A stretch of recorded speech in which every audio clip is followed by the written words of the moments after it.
አማራ ነኝ እያለ የአማራ ጋራሪ እኛንም ሊነካልና አይገባም። ይሄ ምንም ጥያቄ የለውም፣ ግዴታ ነው። ሻለቃ መሐመድ ሰይድ እናንተ ጋር ያለው ሰራዊት እንዴት ነው? አቅም አለው ማለት አብዛኞቹ ምድር ላይ ያሉ ታጠቅን የሚሉት አልፎ አልፎ የሆኑ ባንዳዎች ናቸው እያሉ ወንድሞቻችንን ሚዲያ ላይ ያሉትን ለማታለል ይሞክራሉና በተለይ የወርቄ ህዝብ ባንዳ ነው ብለው ስም እየሰጡ ነውና እንዴት ነው እናንተ ጋር ያለው ጥንካሬ ምን ይመስላል? እኛ ምርጥ ኢትዮጵያዊ ነን፣ ማንንም አንከተልም።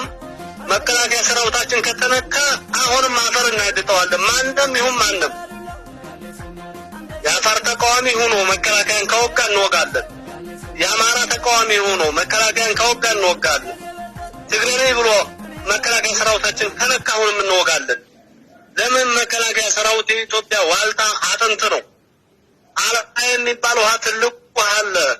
መከላከያ ሰራዊት ወደ 700 ክፍለ ጦር ውሃ ይወሰደው አለ። ዲሽቃ ድረስ ስናይፐር፣ ቢሬን፣ ክላሽ፣ ጥቁር ክላሽ አሁን 2 ዓመቱ አሁን እየተለቀመ አለ። ስለዚህ ያ መከላከያ ሰራዊት ኢትዮጵያዊ ነው ብሎ ነው እንጂ አምሮ እንደዛ ብሎ የደቀቀው የማንም መበሻቀጫና የማንም ፓርቲ ገዳፊ አይደለም። በኢትዮጵያዊነቱ አልቆ አማራ ክልል ላይ እንደዚህ ያለቀ ያለ ኦሮሞ ነው እንትና ነው እያለ የሚያካብር ሰው ማንም ምን አንቀበልም።